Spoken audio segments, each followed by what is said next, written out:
Current affairs ఎప్పటి నుంచి చదవాలి, అట్లాగే ఏ టాపిక్స్ సెలెక్ట్ చేసుకోవాలి అని కామన్గా స్టూడెంట్స్ అడుగుతుంటారు. మీరు ఫ్యూచర్లో ఏదైనా కాంపిటేటివ్ ఎగ్జామినేషన్ రాయాలి అనుకున్నప్పుడు, అది సివిల్ సర్వీసెస్ ఎగ్జామినేషన్ అయినా, లేకపోతే గ్రూప్ 1, గ్రూప్ 2, లేదంటే వేరే ఏదైనా సెంట్రల్ సర్వీసెస్కి సంబంధించినటువంటి కాంపిటేటివ్ ఎగ్జామినేషన్, మీరు ఏ కాంపిటేటివ్ ఎగ్జామినేషన్ రాయాలని అనుకున్నా ఇప్పటి నుంచే న్యూస్ పేపర్ చదవండి, రెగ్యులర్గా కరెంట్ అఫైర్స్ ఫాలో అవ్వండి. రెండోది, నెక్స్ట్ ఇయర్ రాయాలనుకుంటున్నారు కానీ ఇప్పటివరకు మీరు కరెంట్ అఫైర్స్ ఫాలో అవ్వలేదు.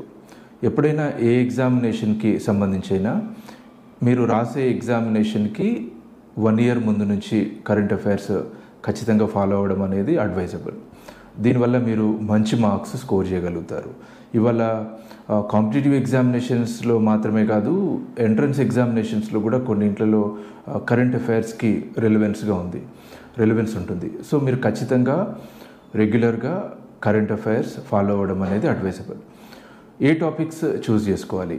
మీరు రాయాలనుకునేటువంటి ఎగ్జామినేషన్కి సంబంధించిన సిలబస్ ఉంటుంది కదా, ఆ సిలబస్లో ఉండేటువంటి టాపిక్స్ మీరు చూస్ చేసుకోండి. దానివల్ల మీరు ఎగ్జామినేషన్ ఓరియంటేషన్లో ప్రిపేర్ అవ్వడానికి అవకాశం ఉంటుంది.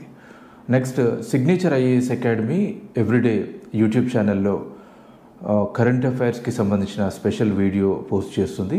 సో మీరు signature IAS academy YouTube channel follow అవ్వచ్చు. అట్లాగే ఆ కరెంట్ అఫైర్స్కి సంబంధించినటువంటి నోట్స్ని మీరు సిగ్నేచర్ ఐఏఎస్ అకాడమీ టెలిగ్రామ్ ఛానల్లో డౌన్లోడ్ చేసుకోవచ్చు. All the best.